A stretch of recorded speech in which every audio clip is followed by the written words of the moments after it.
Bumnag sa Pilipinas at tuyon dagiti kang runana damdamag diti PTV Cordillera. In madudi tulong anay paay kadagiti umili ti barangay Sakpil ije corner apayaw nga inmunan ana apektaran iti diarrhea outbreak.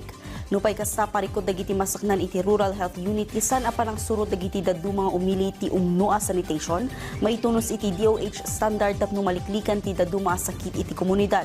Adati follow-up report ni Christine Bornolia sa Bawon. April 30, 2025, idinangrugi iti panagraira ti diarrhea outbreak ijay barangay Sakpil Corner Apayaw. Ada iti naitaray iti pagagasan ken adda pay iti nairecord a pimusay gapu iti sakit a diarrhea. May sa abulan tinapalabas ag tultuloy ti interventions nga araramidan dagiti RHU ken barangay officials tapno makisayan ti maitartaray iti pagagasan. Sigun iti Rural Health Unit, bimabati bilang dagiti maitartaray iti pagagasan nga marigatan da makisarita kadagiti tao sadyay.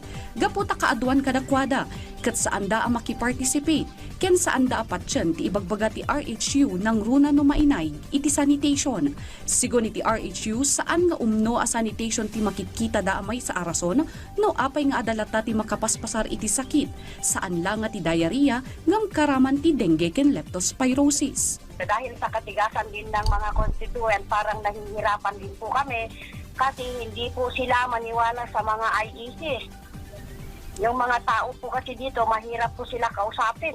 Iti datos ti RHU, 70 nga individual tinaitaray iti Corner Apayaw District Hospital manipod ng rugi ti diarrhea outbreak iti barangay. 7 nga individual ket agtaltalinaed pay lang iti ospital ken saan metten ananayunan ti pimusay. Sigun mo ti barangay kapitan iti nasao a barangay. Napatag-unay ti sanitation tunggal pagtaengan. Akanayon na nga ibagbaga iti masakupan na.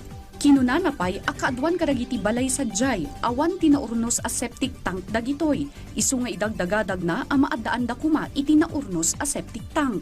Palagi kong sinasabi ito sa mga bawat pag-round namin ay sinasabi ito na talagang kailangan itong sanitation na ma-maintain.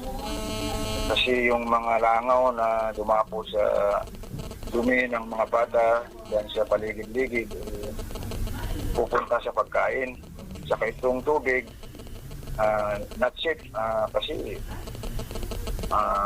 malapit lang yung kubeta nila sa pampuel.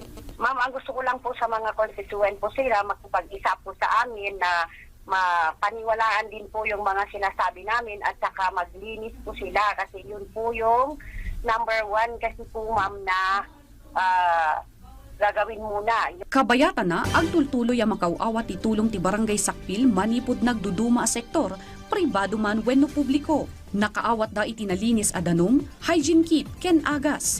Dakkel mo ti panagyaman ti kapitan dagiti naawat da a tulong.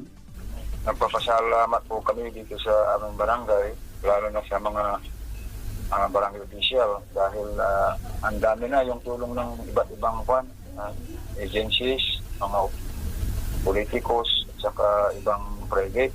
Agtaltali na eda nakamonitor 24/7 ti RHU tinasao a barangay.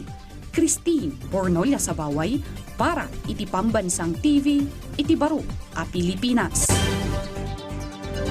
Iti sabali adamag mabalinen ang magatang ti 29 pesos a bagas iti kadiwa ng Pangulo iti NIA Farmers Training Center iti Wangal la Trinidad, Benguet. Gapoy iti limitado a supply prioridad ang mailakwan iti sagsanga-pulo a kilo a bagas sigiti senior citizens, PWDs, solo parent kad miyembro ti 4Ps.